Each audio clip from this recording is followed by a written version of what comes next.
President Trump is renewing calls for the U.S. to acquire Greenland. The president says his team is considering a range of options to make the self-governing Danish territory a part of the United States. Trump has cited the territory's importance for U.S. national security, but of course there are other reasons the U.S. may want Greenland, even though Greenland has said it is not for sale. Joining us now, Yahoo Finance's Jake Conley, who recently visited Greenland on assignment for Yahoo Finance. Jake. Correct. This is such an interesting story and speaks to why the U.S. might be interested in Greenland. You had exclusive access to visit a potential oil exploration site there. Tell us about what you discovered. Yeah, Julie, this company called MarchGL right now, when it goes public via SPAC merger, probably end of this month, early next month, it'll be called Greenland Energy Company, led by a veteran oilman named Robert Price, who's been in this field for 40 plus years. And they started prospecting this site on this peninsula called Jameson Land off the eastern coast. Very, very isolated. The only way to get there is kind of a plane, boat, helicopter, ladder of journey, right? But I went up to Greenland on invite to go see the site. We got up there, we flew in the middle of the night from Iceland, and we did not actually get to go to their drill site because weather's too bad. Daylight's too low. They're in polar night now. And the Greenlanders will not fly in bad weather or the night just because of how dangerous the environment is, right? And how sketchy things can get. But it speaks to the operating difficulties. The US Geologic Survey puts Arctic oil at 90 billion barrels. Wow. These guys think on this Jameson Land prospect, they could be sitting at up to 13 billion, which would be the biggest find in the last decade. By point of comparison, remind me how much the reserves under Venezuela are that we're talking about? 300 billion barrels. 300 billion barrels. Okay, so still smaller than something like that, but incrementally, potentially large. And the difference you have here is that Venezuelan oil is all this really heavy crude we've been talking about, right? Really thick, hard to process. The oil that they're sitting on, they think they're sitting on this Greenland patch, is very similar to Brent crude in the North Sea. Light, sweet oil, really good for the market, and trades at a premium to pretty much every other grade on the planet. So you didn't get all the way up to the site, but you did get to Greenland. You saw, some of the operations. We're looking here at some of the footage, I believe, that you shot while you were there. Correct. Which again kind of speaks to the harshness of the conditions that were there. What was it like being there, and what would it be like for those who would be doing this kind of a work? It's almost alien, right? You are so isolated from the surrounding area that, it's quieter, very little cell signal, very few people, and it gets frigidly cold. When we were there, it was hovering around the 10s or 20s, which is not horrible, but what you feel is the wind chill. In the winter, and they won't have crews up there year-round working, in the winter you get down to the 30s or negative 30s or 40s. Freezing cold temperatures that can get dangerous. That equipment you were talking about was supposed to be barged up the eastern coast to their drill site to start building a road to their inland drill site.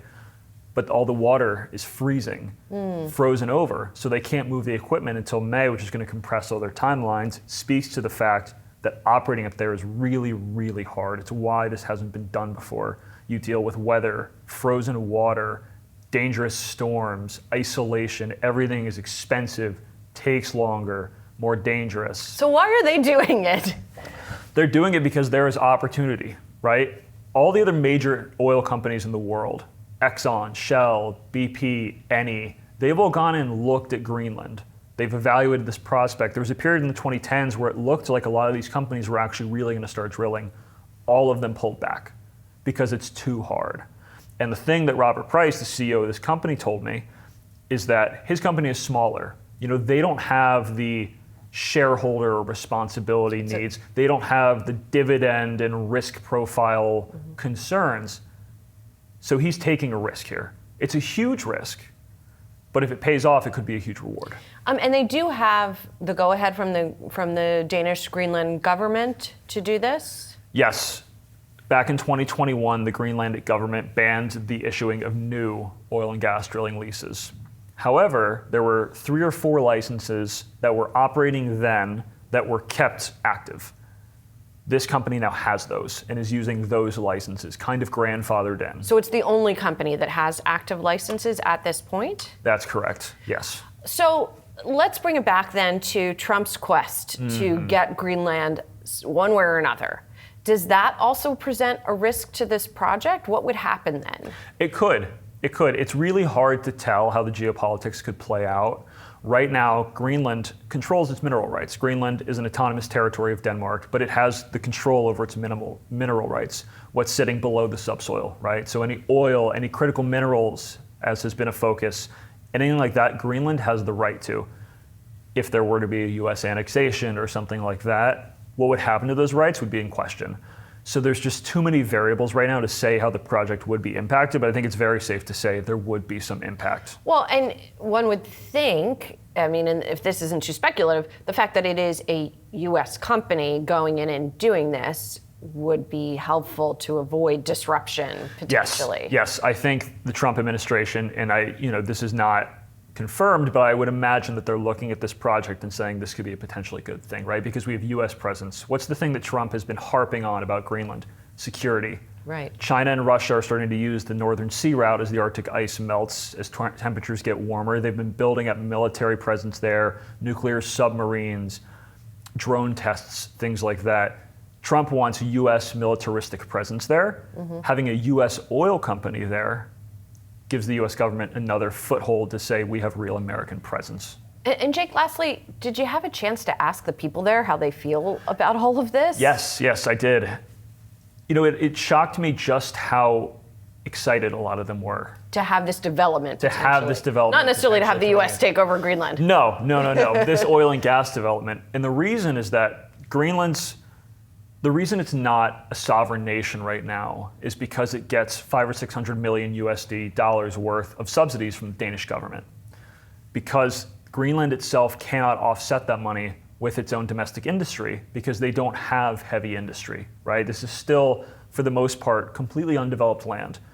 Because those mineral rights are theirs, though, if any oil were to come out of the ground, they're going to get a percentage of that profit. And that could go toward a potential independence play and toward backfilling those subsidies. And presumably would also create some jobs. Exactly, and would create jobs, probably a lot of jobs. If you think about, let's say that Robert is right, 10 billion plus barrels of oil. That's not one rig. That is a steel city out of nowhere, right? That is ports, that's storage tanks, power plants, housing at mass scale, huge industrial operation. It's going to create a lot of jobs. And so the Greenlanders that I spoke with have been watching this really closely ever since the 2010s and actually really excited about the prospect of getting some of this money from their soil. Gotcha. So interesting, Jake. We've been talking about this for a while. I heard all about Jake's trip, and you can read the full story on Yahoo Finance this weekend. That's when it drops with all the details on the trip and what this company's trying to do. Thank you so much, Jake. Thanks, really Julie. Appreciate it.